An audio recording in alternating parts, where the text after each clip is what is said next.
வணக்கம். நான் சங்கீதா. இன்னைக்கு நம்ம எதுக்கு இங்க இருக்கோம்னா சூரசம்ஹாரம் சமீபத்துல வந்த ஒரு படம். நடக்கிறதெல்லாம் திடீர்னு எல்லாரும் சும்மா இருந்துட்டா அப்புறம் இது மாறும். இத இப்பதான் திரையரங்குல திரையிட்டாங்க. அதை பத்தி இன்னும் பேசுறதுக்கு இன்னும் தெரிஞ்சுக்கிறதுக்கு தான் இன்னைக்கு வந்திருக்கோம். நம்மோட இன்னைக்கு இயக்குனர் பீட்டர் சந்திரன் மற்றும் கதையின் கதாநாயகன் ரஃபி வில்லா அவர்கள் 2 பேரும் இங்க வந்திருக்காங்க. வணக்கம். எப்படி இருக்கீங்க? நல்லா இருக்கும். ரொம்ப நல்லா இருக்கீங்களா? சமீபத்துலதான் ஒரு வாரத்துக்கு முன்னாடிதான் இந்த படத்தை நீங்க வெளியிட்டு இருந்தீங்க. எப்படி இருக்கு அந்த அனுபவம்? ரொம்ப எக்ஸைட்டிங். உங்களுக்கு எப்படி இருக்கு?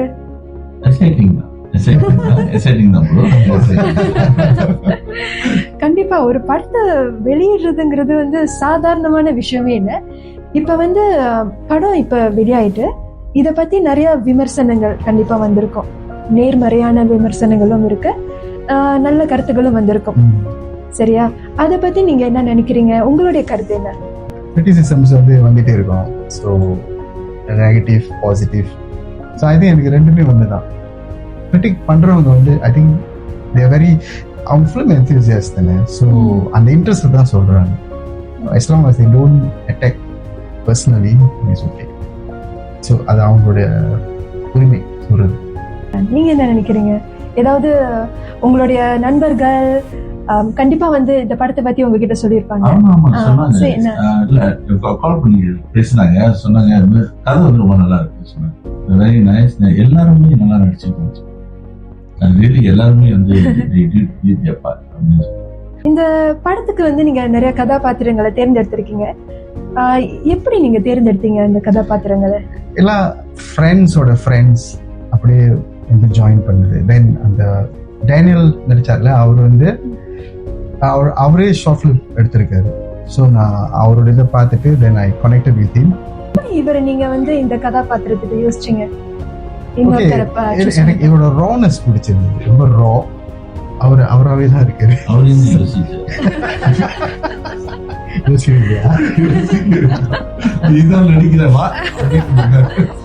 நீங்க செய்யப்ப இந்த பாத்திரத்தை உங்களுக்கு ஏதாவது சவால்கள் இல்ல ஏதாவது சேலஞ்சஸ் நீங்க ஃபேஸ் பண்ணீங்களா?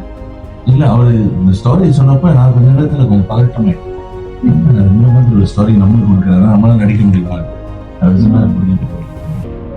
சார், அப்ப ஒரு நல்லா இருந்துச்சு அந்த அப்பா மகளுக்குள்ள அந்த பந்தம். அதை நீங்க ரொம்ப அழகா காட்டியிருந்தீங்க அந்த படத்துல. அதுல உங்களுக்கு ரொம்ப பிடிச்ச சீன் ஏதாவது இருக்கா? பிடிச்ச சீனா? உங்களுக்கு ரொம்ப மறக்க முடியாத ஒரு சீன்? இந்த டாக்டரோட நடிச்ச சீன் தான் ரொம்ப எனக்கு பிடிச்சமான சீன். நான் சொன்னேன், எனக்கும் அந்த சீன் ரொம்ப பிடிச்சிருந்துச்சு. ஆக்சுவலி அது என்னன்னா like it's like of course between father and daughter, but ரெண்டு ஐடியாலஜிஸ்ல it's a clash between ideologies and she is driven by blame, இவரு driven by guilt.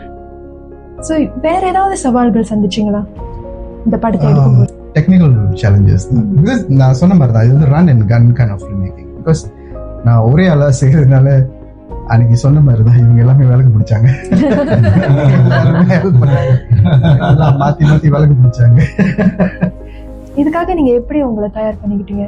ஒரு வில்லனா இருக்கிறது வேற. இவரு சொன்ன ஒரே விஷயம் தான், ஒரு டிஷர்ட், ஒரு சட்டை, ஒரு ஜீன்ஸ், அவ்வளவுதான். ரொம்ப சிம்பிளா எப்படி இருக்கீங்க அப்படி. இந்த படத்துல இறுதி கட்டத்துல ரோலெக்ஸ் அதோட கொஞ்சம் லிங்க் இருந்துச்சு, நம்ம கவனிச்சோம். அத பத்தி ஏதாவது சொல்ல விரும்புறீங்களா? அது ரோலெக்ஸ் யார் சொன்னா? இருக்கலாம், இல்லாம இருக்கலாம். சினிமா ஒரு கலாச்சார சீர்குலைவு அப்படின்னு சில பேர் சொல்றாங்க. அத பத்தி உங்களுடைய கருத்து? Life imitates art, art imitates லைஃப்னு சொல்லுவாங்க. ஸோ நிஜத்தை பார்த்து தான் படம் வருது. ஸோ சம்டைம் படம் பார்த்துட்டு நிஜம் நடக்குது. And I think reality has more twist than fiction. So சீர்குலைவுன்னு நினைக்கல. I think reality தான் சீர்குலைக்கும். அப்பவும் படுவீங்களா படப்பிடிப்பின் போது? The so called meter, so எனக்கு இவ்வளவு வேணும் இல்ல இவ்வளவு தேவை இல்ல. ஸோ அதுல சம்டைம்ஸ் கொஞ்சம் வந்துச்சு.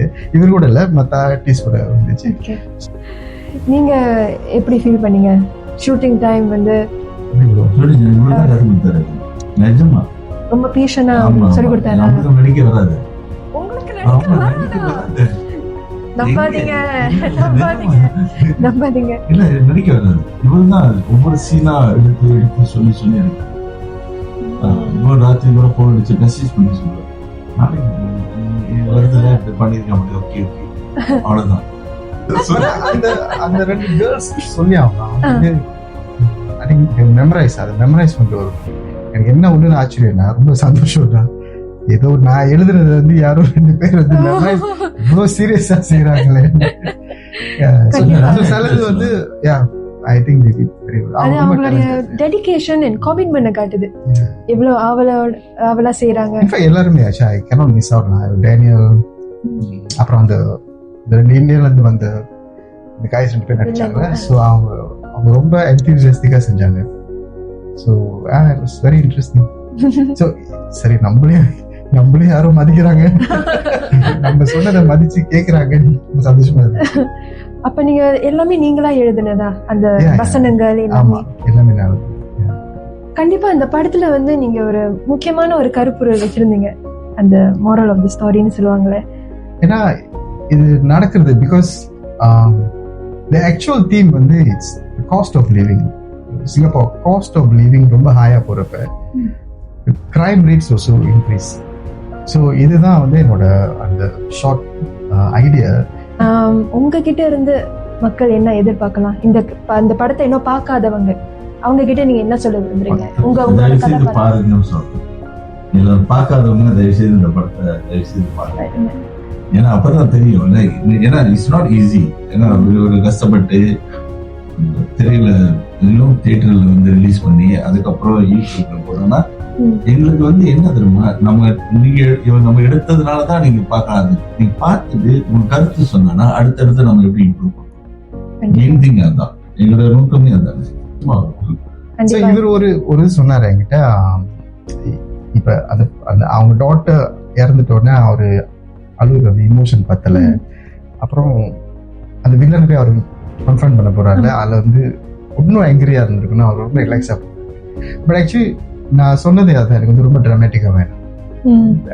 என்னன்னா ஓகே, லைக் ஒரு கேரக்டரா வந்து இவர் வந்து ஒரு எக்ஸ் ஆல்கஹாலிக். ஸோ கான்சிடர்ட் இவரும் ஒரு எக்ஸ் கேங்ஸ்டர். ஸோ அப்படிதான் நான் I thought it should be. So ரொம்ப அழுவ மாட்டாரு. And when you confront the villain, அவருக்கு ஒன்று நன்றி இருக்கு. பிகாஸ் த வில்லன் தானே அவர். ஸோ அவருக்கு ஒன்று அந்த நன்றி இருக்கிறதுனால அவர் எடுத்தோன்னே வந்து is not going to attack. அவர் அங்கே போன அட்டாக் பண்றது டு ரீசன் பண்றது என்னாச்சு அப்படின்னு. ஸோ அந்த இடத்துல அவர் அப்படிதான் பிஹேவ் பண்ணணும். ஸோ அவர் ஒன்றும் கோவமா சரியா வந்திருக்காரு. அடுத்து உங்ககிட்ட இருந்து என்ன எதிர்பார்க்கலாம் இந்த படத்துக்கு அப்புறம்? சூரசம்ஹாரம் பெரிய பெரிய டைரக்டர்லாம் சந்திப்பாரு, எல்லாரையும் பார்ப்பாரு. லோகேஷ், மணிரத்னம் இவர் எடுக்கும் போதுதான் தெரியுது இவருக்கு ஏதோ இருக்கு, அங்க இருக்கு. ஃபியூச்சர் நல்லா வருவார். கண்டிப்பா நீங்க மேலும் வளரணும், நிறைய படங்கள் எடுக்கணும். இந்த மாதிரி நல்ல கருத்துள்ள இளைஞர்களுக்கெல்லாம் வாய்ப்பு கொடுக்கணும். எங்களை மாதிரி இளைஞர்களுக்கு வாய்ப்பு கிடைக்கணும். சோ அதுக்கு உங்களுக்கு all the best, good luck. கண்டிப்பா நீங்க நல்ல படங்கள் எடுக்கணும். நீங்க இளையர்களுக்கு ஏதாவது அட்வைஸ் சொல்ல விரும்புறீங்களா? இதே மாதிரி படம் எடுக்கணும் அப்படின்னு நிறைய பேர் ஆசைப்படுவாங்களே, அவங்களுக்கு நீங்க என்ன சொல்ல விரும்புறீங்க? முயற்சி பண்ணிக்கிட்டே இருக்க, நிறைய எழுதுங்க. பத்தி சொல்ற அளவுக்கு நம்ம பெரிய ஆள் இல்ல, பட் ஒரு படத்தை எடுத்திருக்கீங்களே, அது பெரிய விஷயம் தானே. இந்த தருணத்துல வந்து பீட்டருக்கு நன்றி சொல்றேன். ஏன்னா அவர் தான் அழைச்சி வந்து நடிக்க வச்சாரு. And at the same time எல்லா கோ ஆர்டிஸ்ட்க்கும் ரொம்ப தேங்க்ஸ், ரொம்ப நன்றி. ஏன்னா அவங்க தான் வந்து நடிக்கும் போது அவங்களும் அப்பப்போ சொல்லி கொடுத்தாங்க. ஸோ அவங்களுக்கு நன்றி. இந்த போஸ்டர் கொடுத்தது வந்து மதீனா பெயிண்டர்ஸ்க்கு ரொம்ப நன்றி. அவங்க வந்து மதீனா பெயிண்டர்ஸ் அவங்க தான் இந்த போஸ்டர் எல்லாம் எடுத்து ஸ்பான்சர் பண்ணாங்க. ஸ்பான்சர் சொல்லலாம் என்ன அம்மாடி மெலடி ஸ்டுடியோல இருந்து பேசுறோம். அவங்களுக்கு ரொம்ப நன்றி. ராதா, மேனேஜிங் டைரக்டர் ராதாக்கு ரொம்ப நன்றி. ஓகே, கண்டிப்பா இந்த கலந்துரையாடல் மூலமா நீங்க சூரசம்ஹாரம் இந்த படத்தை பத்தி இன்னும் நல்லா தெரிஞ்சிருப்பீங்க. நானும் நிறைய விஷயங்களை தெரிஞ்சுக்கிட்டேன். நிறைய சுவாரஸ்யமான விஷயங்கள், நமக்கு படத்துல தெரியாத பல விஷயங்களை வந்து நம்ம கிட்ட வந்து பகிர்ந்து கொண்டாங்க, இயக்குனர் மற்றும் அந்த கலைஞர் 2 பேரும். ஸோ அவங்களுக்கு ரொம்ப நன்றி. இந்த படத்தை பார்த்து உங்களுடைய ஆதரவை அவங்களுக்கு நீங்க கண்டிப்பா கொடுக்கணும். இவங்களுடைய படங்களுக்கு உங்களுடைய ஆதரவை நீங்க கொடுத்தா இவங்களும் மேன்மேலும் நிறைய படங்களை எடுப்பாங்க உங்களை மகிழ்விக்கிறதுக்கு. ஸோ கண்டிப்பா படத்தை பாருங்க, யூடியூப்ல லைக் பண்ணுங்க, ஷேர் பண்ணுங்க, சப்ஸ்கிரைப் பண்ணுங்க.